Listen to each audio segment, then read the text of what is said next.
répondre à la demande croissante de mobilité durable, s'il y a un acteur qui peut y répondre, y participer fortement, c'est bien Lime. Il va justement nous donner la recette pour avoir un service de micromobilité toujours plus durable et responsable. On insiste aussi là-dessus. Du coup, j'accueille sur scène pour échanger Xavier Miralles, directeur des affaires publiques. Lime, qu'on peut encourager, applaudir, à me rejoindre sur scène. Je vous en prie.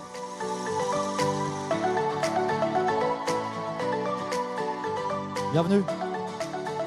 Alors, pour introduire l'échange, simplement rappeler Lime. Qu'est-ce que c'est la petite histoire de Lime? Et puis on va ensuite se projeter sur la micromobilité. Très bien, merci. Alors effectivement, donc Lime, c'est une société qui propose des trottinettes électriques et vélos électriques en libre service. Pour un petit historique sur la ville de Paris, on est arrivé à l'été 2018. C'est une activité qui était vraiment nouvelle en Europe et dans le monde et qui a rencontré une très forte croissance avec une adoption très rapide de la part des Parisiennes et des Parisiens, qui a été couplé d'un certain nombre d'enjeux, notamment d'intégration de ces nouveaux objets dans le paysage urbain et des enjeux qui étaient exacerbés par un contexte réglementaire qui était très flou à l'époque, en 2018. Alors sans rentrer dans les détails, on a beaucoup parlé de stationnement et puis d'enjeux de sécurité des usages. On a eu un gros travail de collaboration avec la ville de Paris pour préfigurer ce qui est aujourd'hui le cadre réglementaire appliqué. En 2020, on a connu un arrêt brutal de l'activité avec le Covid. On a réussi à sortir de cette crise par le haut, et je pense que voilà, on en discutera un petit peu plus. Justement, alors sur Paris, parce qu'on y est en plus, comment elle se porte cette micro-mobilité? Vous êtes vous aux avant-postes pour avoir cette vision et surtout au sortir du Covid? Alors tout à fait. Ce que je vais vous partager là, ce sont des données notamment qui correspondent à, pas Lime uniquement, mais à l'industrie, pour vous donner une idée un peu chiffrée de la tendance à Paris. La micromobilité, donc trottinette et vélo, elle est sortie finalement renforcée de cette phase du Covid. En 2021, par exemple, ce sont 1,2 million d'usagers, donc de personnes différentes, qui ont réalisé un trajet en trottinette électrique à Paris, dont environ 85% qui sont des résidents parisiens. Ça fait presque un Parisien sur deux qui a essayé au moins une fois sur cette année 2021 ce mode. Il y a 10 millions de trajets qui ont été réalisés sur l'année entière.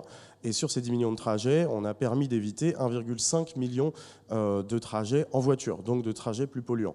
Il y a un vrai intérêt, une vraie valeur ajoutée d'un point de vue de la mobilité durable à déployer ce type de service. Et puis un dernier élément qui est intéressant, c'est le fait que sur ces 10 millions de trajets, un tiers ont été combinés avec les transports en commun. Donc il y a une vraie dimension d'intermodalité. Voilà. Ça, c'est du coup les résultats, c'est fort bien, mais alors du coup, comment... Quelques autres, et en quelques secondes, pour vous donner un ordre d'idée, c'est environ un trajet en trottinette qui démarrait toutes les 6 secondes à Paris pour Lime en 2021. Donc finalement, cette tendance d'explosion entre guillemets de la micromobilité, elle n'est pas liée spécifiquement aux trottinettes, c'est une tendance de fond qui est celle de l'explosion des modes doux.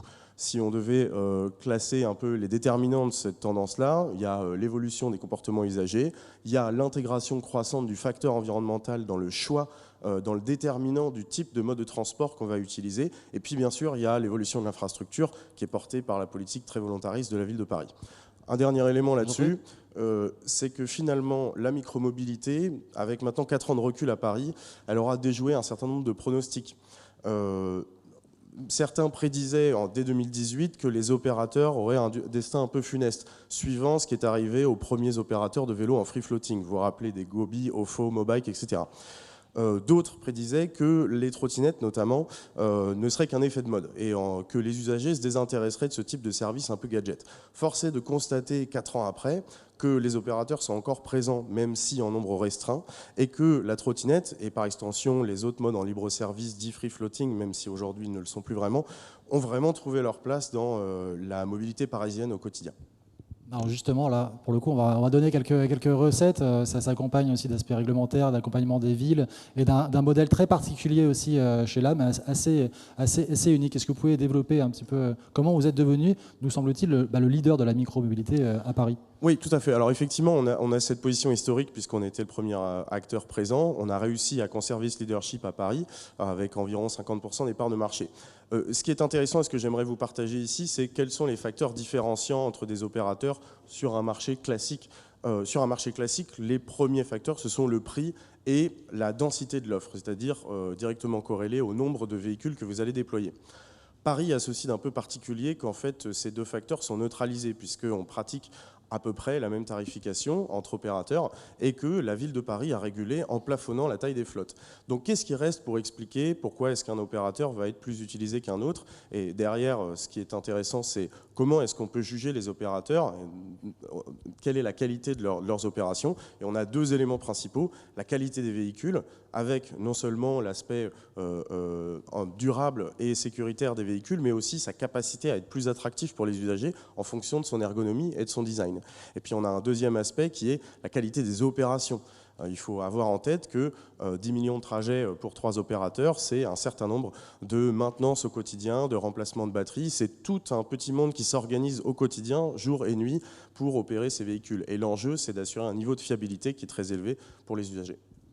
Une vision pour se projeter, pas trop loin, mais ça va tellement vite en même temps, 2022-2023 chez Lime, vous le voyez comment? Alors, sur la vision, ce que je peux vous partager, il y a plusieurs choses. Je pense déjà à deux orientations stratégiques qui peuvent donner matière à réflexion, non pas seulement pour les trottinettes et les vélos, mais pour le reste des mobilités partagées. Une de nos priorités stratégiques, c'est d'améliorer le caractère inclusif de la mobilité partagée, en le traitant avec deux biais. Le premier, c'est l'accessibilité aux personnes à mobilité réduite. Le questionnement qui est derrière, c'est comment est-ce qu'on peut proposer des services et des véhicules qui soient adaptés à des personnes en perte d'autonomie qui aujourd'hui sont extrêmement dépendantes, dans une ville comme Paris, mais dans plein d'autres métropoles, de la voiture individuelle adaptée ou des services de taxi. La deuxième, c'est la question du genre. Aujourd'hui, on a encore 66% de nos usagers de trottinettes électriques à Paris qui sont des hommes. L'écart est très très important. Donc on a un vrai enjeu à venir réduire cet écart. Le deuxième axe stratégique, c'est la poursuite de l'innovation technologique pour continuer à réguler en temps réel les comportements des usagers. Alors je m'explique en vous donnant un exemple.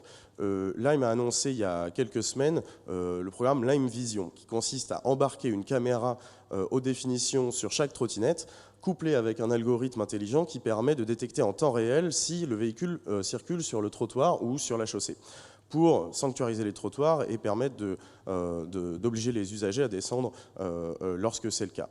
Alors ça peut paraître un peu anecdotique ou en tout cas circonscrit au cas d'usage trottinette, mais en réalité, si on se projette un petit peu plus loin, dans la perspective d'une ville demain où la propriété des modes de transport privés a réduit et a laissé sa place à ce que je vais appeler la multimodalité partagée, à savoir la présence d'une variété d'offres de mobilité partagées qui seront utilisées par les habitants, eh bien, les applications et les solutions technologiques qu'on développe aujourd'hui du type de Lime Vision vont servir demain à réguler les usages sur l'autopartage, le scooter partagé, le vélo partagé, etc.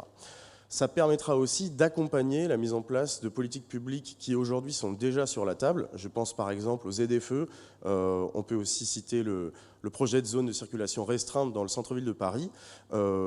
Des politiques publiques dont aujourd'hui se pose encore la question des moyens qu'on va mettre en place pour les faire respecter. Est-ce qu'on doit s'en tenir à la responsabilité individuelle des conducteurs et à des potentielles sanctions, ou bien aller un cran plus loin et justement développer des solutions technologiques qui peuvent réguler en temps réel le comportement et donc de circulation ou de déplacement des usagers.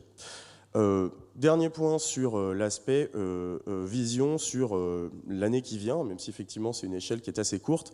Bien entendu, le développement territorial de nos offres. Aujourd'hui, il y a encore plein de villes françaises qui ne sont pas équipées. Et je pense notamment à la question de la métropole du Grand Paris, qui est anormalement sous-équipée, sous-dotée en trottinette ou en vélo électrique, à l'exception de Vélib'.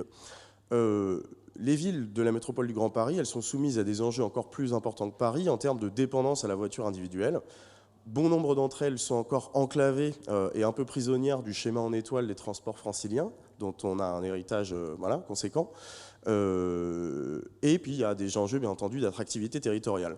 En face, on a des opérateurs qui sont prêts à déployer dans ces territoires-là, mais on a encore des craintes héritées de l'historique sur le marché free-floating, vélo ou trottinette électrique.